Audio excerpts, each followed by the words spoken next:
Welcome to Success Your Own Way, a podcast about how real people define and redefine success throughout their careers. Hosted by Tina Schuricht and Ifat Rogers, this show features candid conversations with guests who've made intentional choices, navigated change, and built lives aligned to their values. Their guests share their stories as well as strategies and tactics that help them along the way.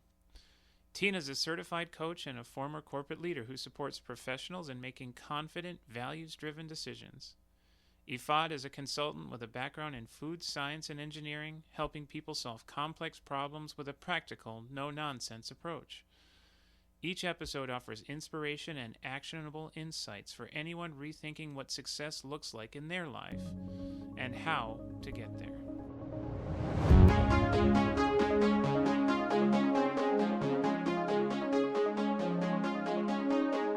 Hi, everyone. Welcome to our episode of Success Your Own Way. Today, I have the privilege of talking to Tina again. So a few episodes ago, we talked to Tina and about coaching.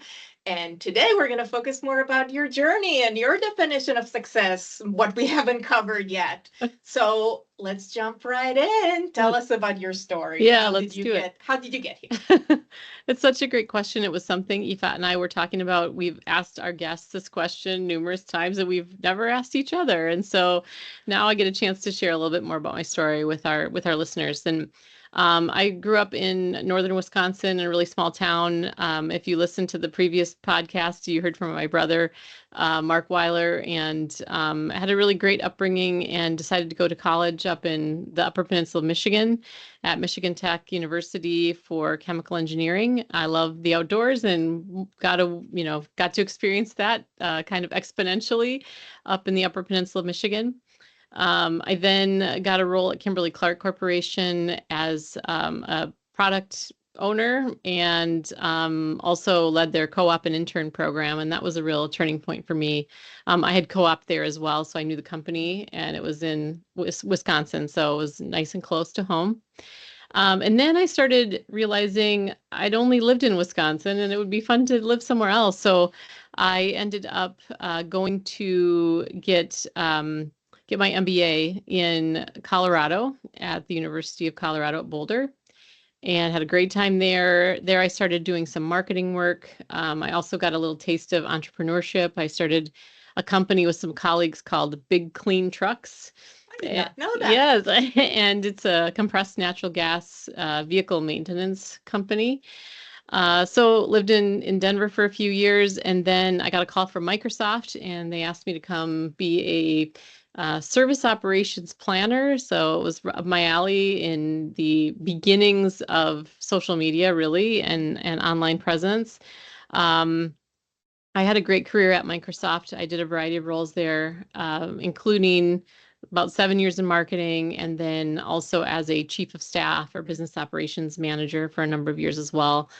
And then after that, towards the end of my career at Microsoft, I had my children and I didn't want to be on a plane. And so I joined UnitedHealth Group, and I was there for about 7 years as well in a couple of different roles. Again, chief of staff position and also leading a workforce strategy role. And that was also where I got introduced to coaching. I was able to participate in their internal coaching network. And that really lit a spark for me for the next chapter, which now I'm the principal coach and founder of McGinty Coaching, which has been in place for about 2 years now, and really enjoying that. So that's how I got here.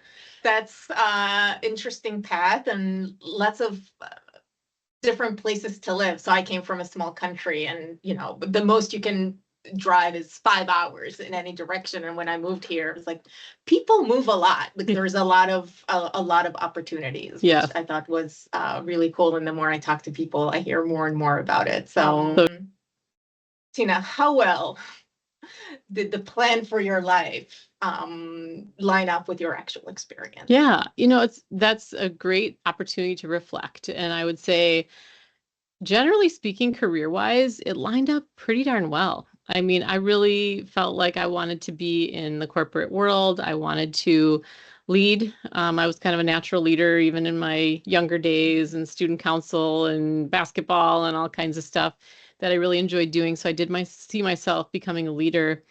My personal life did not line up like I thought. I was going to be married by 25. I was going to have 2 kids, a white picket fence, and so on. And I didn't meet my husband till later in life and became a mother later in life, which I think was the biggest difference between what I thought I would be doing and where I thought I would be and how things actually lined up. And I'll tell you, being an older mom is an interesting experience for those of you who are experiencing that yourselves.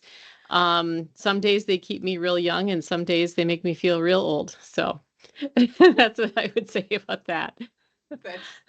Yes, having one child, definitely, and especially now as they're getting older and 11 and a half, it's just the last 6 months, all of a sudden new challenges, new struggles that I'm actually happy that I have more time now. Yes. To be there. Yeah. Mm-hmm. To be there for your kids when they need you the most. Yes. Not when they're, babies and 2 years old, but when they're tweens. Mm-hmm. Yeah. So Tina, there were a lot of decisions you made throughout your life. What's a decision that you made that you think changed the course of your life? The decision I made that made the biggest difference to me and it may be a recency bias, let's be honest, but truly starting McGinty Coaching was a big deal for me. I had dabbled in entrepreneurship.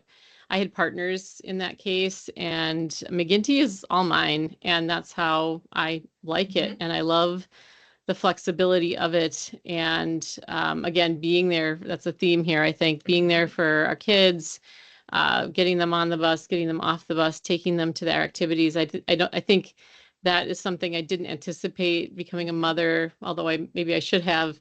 The amount of running that you do to take care of your kids and your family. So that was a really big decision, and it's one that really created a lot of harmony in our family and created, the space for me to really do the work that I love to do with my own vision. It's kind of, probably the last chapter in my career, and I'm super glad I made that decision. That's great. Yeah. So with the different decisions, can you think of a proudest moment? Yeah, I'm gonna mention one decision that I'm particularly proud of, and it was actually a long time ago. It was a decision when I was working at Kimberly-Clark to move to Oklahoma for the summer and work in a toilet paper factory.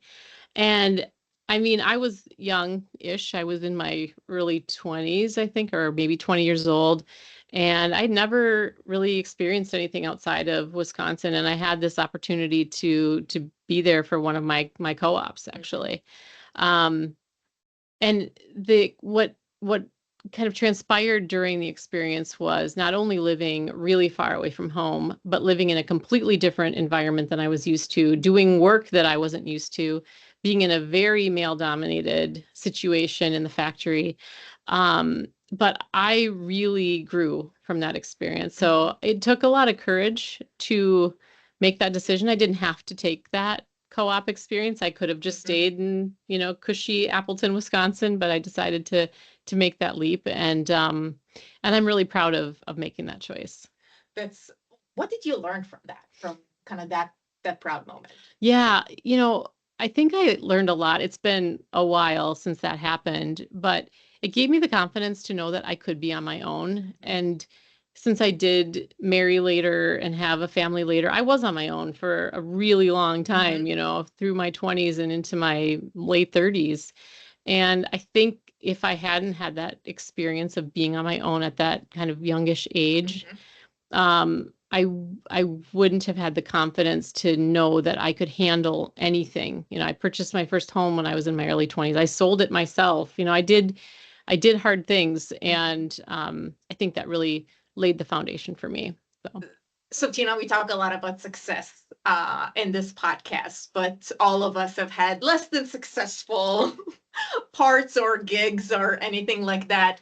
Tell us about one of the craziest examples of, this did not go as well as I had hoped. This was not successful. Yeah, I'm happy to share a story. So And I love the story. I think it illuminates the role of an intern engineer in a toilet paper factory. So I'm back to my experience when I was in Oklahoma, and I was an intern, and it was Oklahoma in July is very hot and humid, and they didn't want to give me a uniform, so I wore my jeans, my t-shirt and to work every day. And it's hot. Making paper is a really hot, wet process. And it's very loud. And one day my manager said, Tina, we got to grab a water sample from underneath the machine. And she handed me a pair of safety goggles, a raincoat to add to my sweaty, clothing already, and a walkie-talkie. And she said, okay, and she handed me a bucket. And she said, okay, I'm going to tell you where to go on your hands and knees under the machine and tell you which spigot to open to get the water sample. So I, dutifully put on the gear, started crawling. She was giving me directions. It felt like it was, 45 minutes. It was probably 5. I get to the water spigot. I feel successful in that moment. I get my water sample. So I got a bucket of water. I'm crawling back through underneath the machine, and I proudly present my water sample to her. And she said, that's not enough. And so with steam on my goggles and slime coming down my raincoat, I said, can we do this again tomorrow? So that's probably my best story of a crazy experience at work. I love these. I'm kind of reflecting on a similar one of mine, working on a product, and we had an issue with some clumping. So we made a lot of the product, and then we just had to open a million of the packages and just count potatoes. And it was days and days. And to this day, I cannot eat the product. I cannot have it open next to me because I cannot stand smell. That's it. So as you were kind of going throughout your career, making decisions, some of them were difficult decisions. Did you have any mentors? What attributes did they bring? How did they help you kind of think about your next option or handle a specific situation? Who are your mentors? Yeah. Mentors have played a huge role in my life. And I really enjoy being a mentor too. I will say, helping others is part of what coaching really is. But there's been a ton of people who have shaped who I am, from family to teachers at my youngest age. I had some coaches that were very influential. And then as I got into my corporate life, I would say both leaders and people who reported to me became my mentors because I could learn different things from them. So, coaches and family members give you that nurturing support and help guide you on the life things, I would say. Mm-hmm. Showing up on time and being prepared and saying you're sorry and, taking accountability. Those were really kind of the early mentoring support that I got. And then as I got into my corporate career, it was more about becoming that leader, becoming that mentor. And I think their characteristics are actually pretty similar. They're excellent listeners. They have lived experiences. They care about other people. And they are also willing to, both offer advice, but also not force their advice on others. And so that's the kind of mentor that I also strive to be. But, I without a doubt wouldn't be where I am today without the numerous mentors and coaches and, friends who have really helped me navigate all of life's twists and turns, all those unexpected things that happen. For those inspired by your your network of mentors and how they help you, for those out there that are like, I need mentors, I don't know how to get a mentor, what does a good relationship look like? So I'm tapping a little bit into your coaching experience too, kind of like from a personal and mentors, and then from a professional standpoint, what advice would you give to some people who are like, what, that sounds an important thing for me to have? Yeah. First, congratulate yourself on recognizing that you need that, because I think there's a lot of people who feel like, oh, I got this, and it's weak if I ask for help. And so that's number one. Like that's really great that you recognize that. The second thing is, I would say, identify people who you feel like you could learn from. And as I mentioned, that can be someone who's, lower than you in a corporate setting, or someone who's younger than you. It can also be somebody who's a peer, or somebody who's older. Just what are you trying to learn, and who do you see in your network that can really teach you? Who's really good at that strength? That whether it's navigating a career decision, or it's building a skill that you feel weak in, or whatever the situation is, if you can connect the dots between what you need and who brings that for you, I think that's number two. And then number three, most importantly, ask them.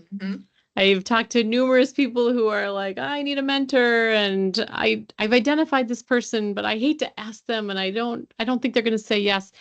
And it's really important that you do. And then once you do, it's very likely they'll say yes. I have heard of situations where somebody's had way too many, especially getting corporate programs, but it's very likely they're going to say yes. And then it's up to you as the mentee to really drive the relationship. You have to be proactive and set up those meetings. You have to be the one to follow up. You have to follow through on whatever advice or action that you discuss doing, and you commit to, so that you can be accountable to your mentor. But they can be beautiful relationships, and they can be for one or two meetings, and then they can last a lifetime too. So I don't think there's any right length of time to have a mentorship, as long as you keep an open dialogue and you are both in agreement on how the relationship will continue. Yeah, I have some mentors that I've had for 20, 25 years, and some mentors that were actually there for a very specific thing that I needed too, and I needed a mentor for that. So not all mentors, it doesn't require a long-term relationship to have a mentor, but identifying the need and who can deliver on that. And then also, in my mind, what can you help them with? So is there a perspective you can bring? So a mentorship can be a kind of a two-way street, which I think just makes the conversation way more just fulfilling, right? Yeah. I mean, it's authentic, honestly. Right. Yeah. Yes. So. Yes. And everyone can offer somebody something, right? Yes. I mean, there's value to be had on both sides of that coin. Yeah, exactly. Yeah. So reflecting on your career, did you have any misconceptions that held you back? That's a really good question. I have been thinking about this because we ask our guests this as well, and I'm thinking, how would I answer that question? I think my misconception is a little bit aligned with Damon, and what he said in corporate America, where, especially as you're starting out your career, there is this, request for loyalty in a lot of ways. And you come across a lot of people and leaders especially, who, see something in you and invest in you, and then you feel loyal. And at some point, sometimes it's best to separate. And I think I've watched other people do this, and I've done this, where there's just a really one-sided loyalty that happens, and then people get hurt. I mean, there's an emotional investment even at work, where you feel very connected to someone, and you're really willing to do what it takes for them to help them. And then at some point, and this has happened to me, they're not there for you. And so there's this protection mechanism that I actually encourage some of my clients to put up, because they are so willing to go above and beyond and do things that are outside of the scope of their role, or do things that they're not really responsible for, but that they're really good at, that a leader has asked them to do, and they feel compelled to do it. And what they lose sight of is their ability to advocate for themselves, and they lose themselves in the shuffle. And so I think my misconception was, I believed that loyalty was real in both ways all the time. And what I learned was there are exceptions to that, extending trust and also advocating for yourself continuously is really a better balance than this naive, following. And so I hope that doesn't sound jaded or negative, No, not but at all. just, This you is know, real life. This is So real. it did hold me back, because I think if I had realized that they didn't have my best interest in mind earlier, I would have left earlier and been happier in the end, you know? So that'd be one. Yeah.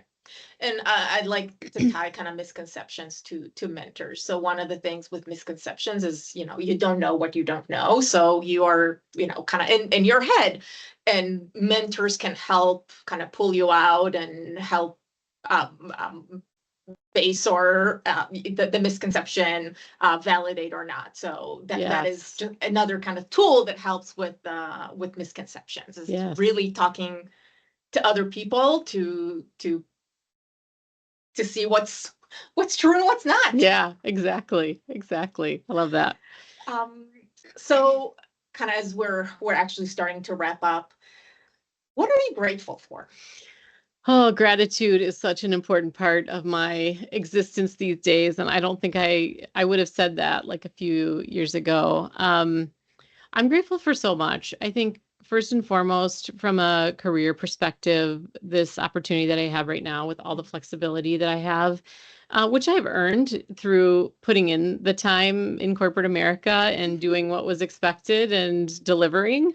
But that does afford me this amazing lifestyle right now. So, and I get to do the kind of work I love, and I get to do it on a schedule that works for my family. And I couldn't be more grateful for that. I'm also grateful for you in this podcast.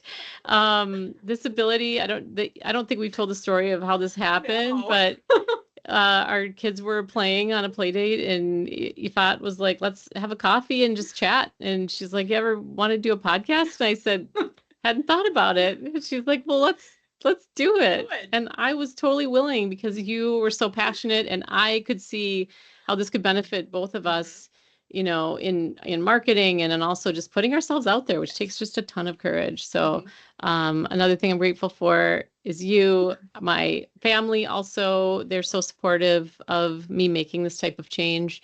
And I truly, and that goes for my extended family as well. I've had my brother participate in our podcast. Who knows what other family members we may have join us. But really just their support and love through all of the, trials and tribulations of life, and really navigating, the future. So yeah, lots to be grateful for. Good. So wrapping up, what tips or advice do you have for our listeners? We have a wide range of listeners from early, mid to late career. What advice would you give them to achieve their definition of success? Yeah, I'm going to go back to something I said with respect to misconceptions, which is advocating for yourself. I've got a daughter also, and a son. My daughter, when she first started kindergarten and preschool, even the teachers were saying, she really needs to advocate for herself. If she has needs, she needs to ask for what she needs. She might have overdone it by now, because she has a lot of requests for what she needs. But I do, that is advice that I give, especially women who are, have this pleaser kind of mentality, is to never lose sight of yourself and your ability to advocate for yourself. And that is not selfish, because similar to, like, I love using the metaphor of when you're on the airplane and they're doing the safety demos, and they're saying, if you're traveling with someone who needs your assistance, put your oxygen mask on first.